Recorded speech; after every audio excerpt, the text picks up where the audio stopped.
Une jambe cassée, tu vas aux urgences. Une grippe, tu prends des médocs.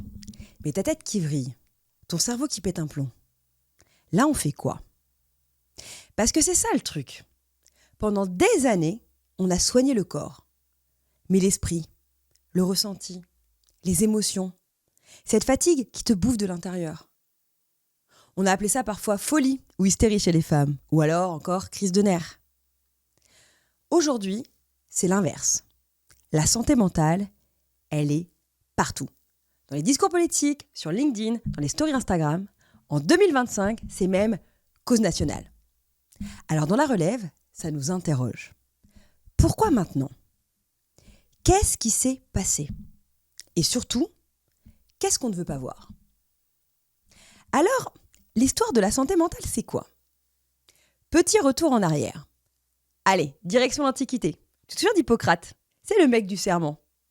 Il dit, la maladie mentale, c'est pas les dieux qui te punissent, c'est biologique. C'est révolutionnaire à l'époque. Mais au Moyen-Âge, retour à la case départ. La folie, c'est le diable. On attache, on isole, on brûle les sorcières. Puis Descartes arrive, et là il dit « Je pense donc je suis ». Il sépare le corps et l'esprit.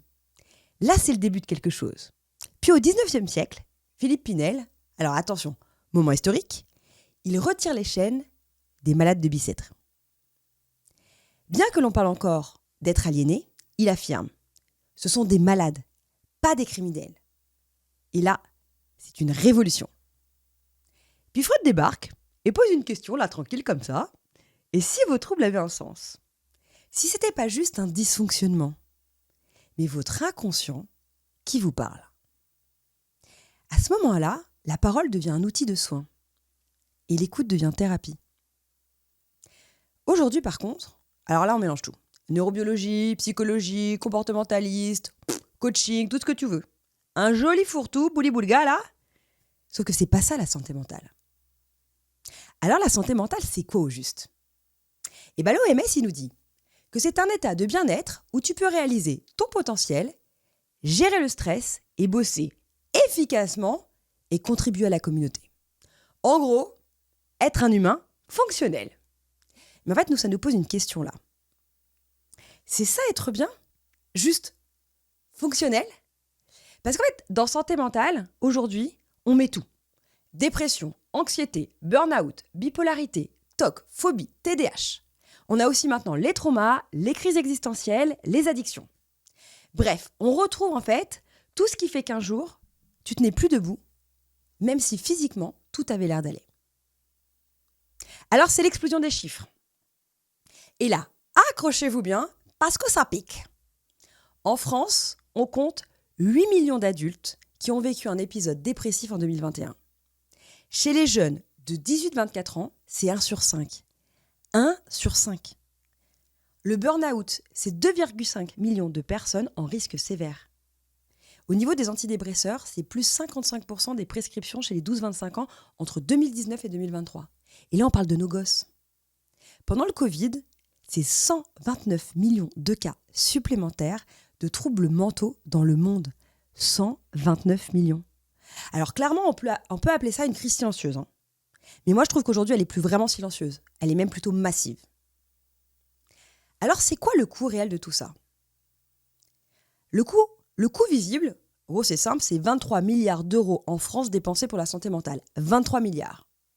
Et ça, on peut dire que c'est que la phase émergée de l'iceberg. Parce que la phase immergée, c'est quoi ? C'est le coût invisible. Et le coût invisible, c'est quoi ? C'est les familles qui explosent, les gosses qui décrochent, les couples qui imposent, et les entreprises qui calculent ton capital humain comme une machine.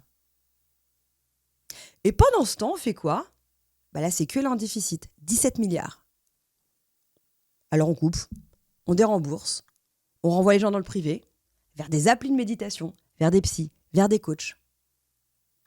Aujourd'hui, on traite les conséquences, mais pas les causes. Alors les vraies causes, c'est quoi ? Alors là, on va clairement arrêter de tourner autour du pot, on va aller droit au but. Aujourd'hui, on traite la santé mentale comme un problème individuel. Genre, t'es déprimé, allez, alors le psy. Mais si c'était pas ça le problème, Si ça, c'était un signal d'alarme, un symptôme collectif. Parce qu'aujourd'hui, clairement, les gens ne deviennent pas malades sans raison. Alors là, il faut qu'on regarde en face ce qui nous rend vraiment malades. Et nous, ce qu'on a identifié, c'est 5 causes. Première cause qu'on a identifiée, la précarité. Vivre sans sécurité financière, c'est vivre en mode survie permanent. Et ça, le cerveau humain, clairement, il n'est pas câblé pour. On est fait pour du stress ponctuel, pas pour des angoisses chroniques.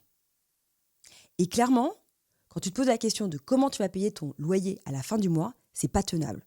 Et aujourd'hui, les personnes précaires sont 2 à 3 fois plus à risque de dépression que les autres. Mais on leur dit quoi ? Médite, va faire du yoga, pense positivement. Non mais sérieusement, quand tu galères à nourrir tes gosses, tu crois que la pleine conscience, ça sert à quoi ? C'est pas dans la tête là que ça se passe, c'est clairement dans son compte en banque. Deuxième cause qu'on a identifiée, l'isolement. Alors ça, on n'a jamais été aussi connecté, mais jamais aussi seul. C'est le paradoxe total de notre époque. On vit seul, on mange seul, on bosse seul derrière un écran, et on appelle ça autonomie. Mais en réalité, on crève de solitude. 1 jeune sur 4 se sent souvent seul. Et selon une étude, écoute celle-là. Selon une étude, l'isolement chronique, c'est aussi dangereux pour la santé que fumer 15 cigarettes par jour. Alors le vide relationnel, c'est pas juste inconfortable. C'est littéralement toxique. Ton système immunitaire, à ce moment-là, il chute. Ton stress, lui, explose. Et ton cerveau, lui, se met en mode dépression. Et pourtant, on n'en parle jamais comme d'un problème de santé publique. Troisième cause qu'on a identifiée, la pression de la performance. Alors ici, tout doit être optimisé. Ton boulot, ton couple, tes enfants et même tes vacances. Et ta guérison, elle doit être rapide et productive. On nous vend aujourd'hui le développement personnel comme une optimisation. Tu sais cette phrase, sois la meilleure version de toi-même.